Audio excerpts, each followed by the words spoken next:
All right, so I'm back, and I know I was a few days late. I do live in Florida, and my house was affected by Hurricane Ian. Thankfully, all that happened was I lost power for a couple days. There was no damage. There's some trees that have been knocked down in my neighborhood, and there's definitely damage in the city.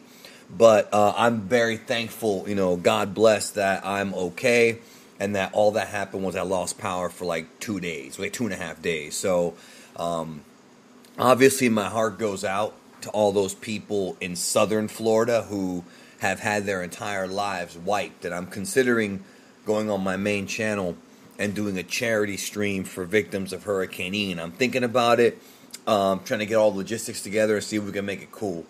So let me get to the episode of She-Hulk. Also, keep an eye out on the channel.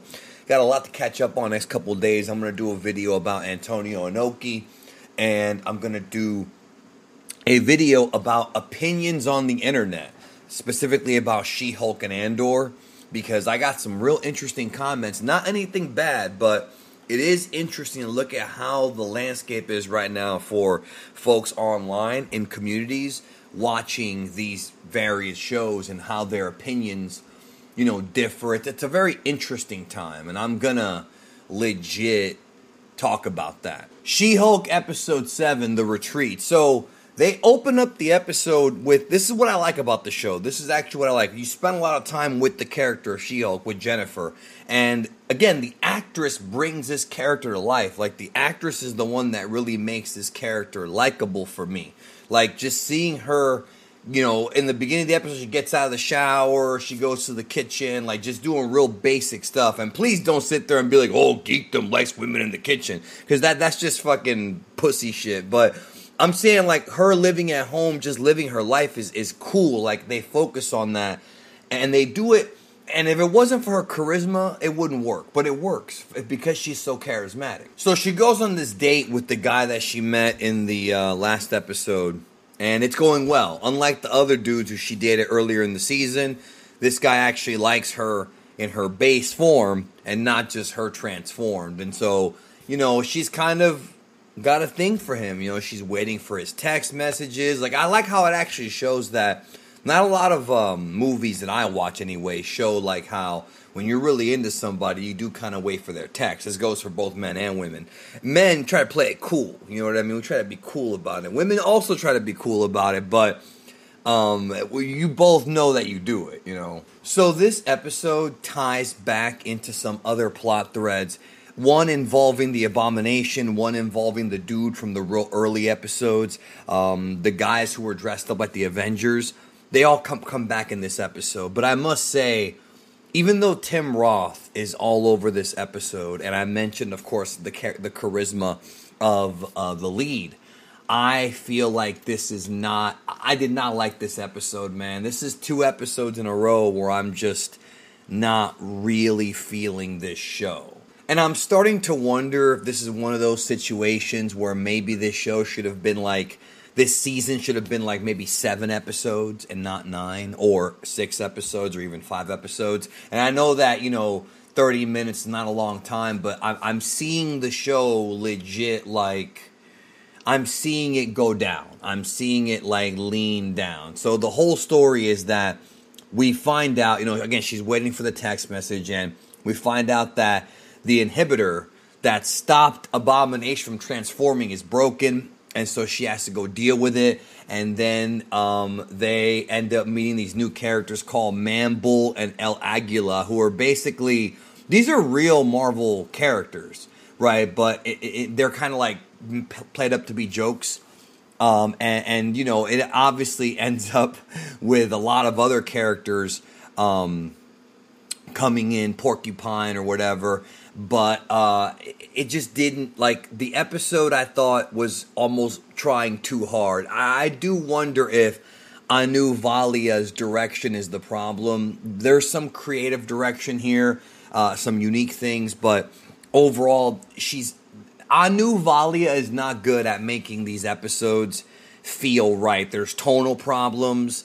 There's not enough She-Hulk, honestly, and I feel like at this point in the series, we are approaching the end, and I'm legit curious about if that's it. Is it the direction? Because this episode just was not very good to me. I was kind of surprised as to how wasted Tim Roth was here. They could have done so much more with like a Tim Roth, like a buddy cop story with him and Tatiana Maslany. Like, that would have been kind of funny, and I was waiting for that, and it wound up being something where you know what it felt like, yo?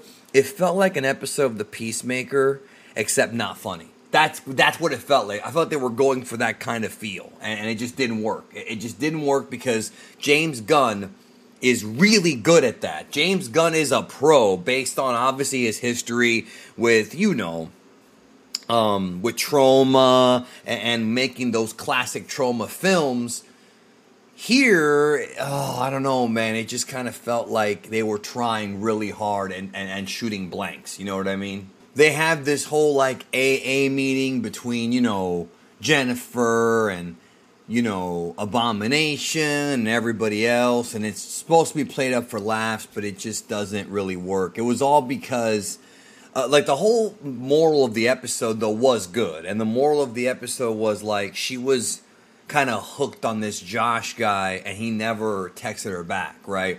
And this is something I think a lot of people should learn. So again, the episode was not really great, but there is a message here that I thought was something I've experienced in my travels, in life. But they convinced her to delete the number because her feelings toward him, yeah, it's exciting, but is this dude really going to give you what you want? But then we find out that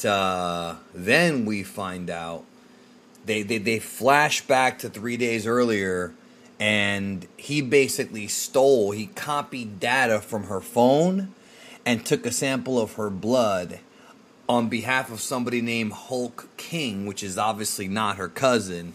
And that's, of course, going to lead to something. I don't know if it's going to be Red Hulk or what they're going to do with it, but it turns out, as expected, this is something that's a bit of a trope. The one guy she likes turns out to be using her for something dastardly. How many times have you seen that in these movies, in these shows? Like, chick likes a guy, finds a bunch of losers, finds one that she thinks is good, and he ends up being a punk. Which actually, it goes both ways in real life, but I've seen that quite a bit. So I am intrigued about where that's going, although I feel like I'm still waiting for, like, where's Daredevil at? We're still waiting for that. Maybe in the finale coming up in 2 weeks. Where's that at? And who is this guy secretly working for? Hopefully we get an answer soon. We'll see. But overall, not a very good episode. That's 2 weeks in a row of episodes that I felt were not very good. Hopefully the show can kind of get, can steer back in a good direction. But I do see some friends of mine saying that this is where their Marvel MCU fatigue kicked in. And I can kind of understand why. You wait weekly for these episodes, and when you finally watch them, it's like, okay, kind of a waste of time. Whereas, a year and a half ago when WandaVision started, everyone was hyped. Everyone was like putting out theories and excited. I don't see that now. I don't see any Marvel show giving that kind of hype anymore. So I think they really need to focus on on putting out something that people are definitely invested in, because this ain't it. Those are my thoughts. Look out for some more videos coming. I'm back now after Hurricane Ian came through my state. So I'll be dropping more content. Take care. Subscribe if you're new. We'll talk soon.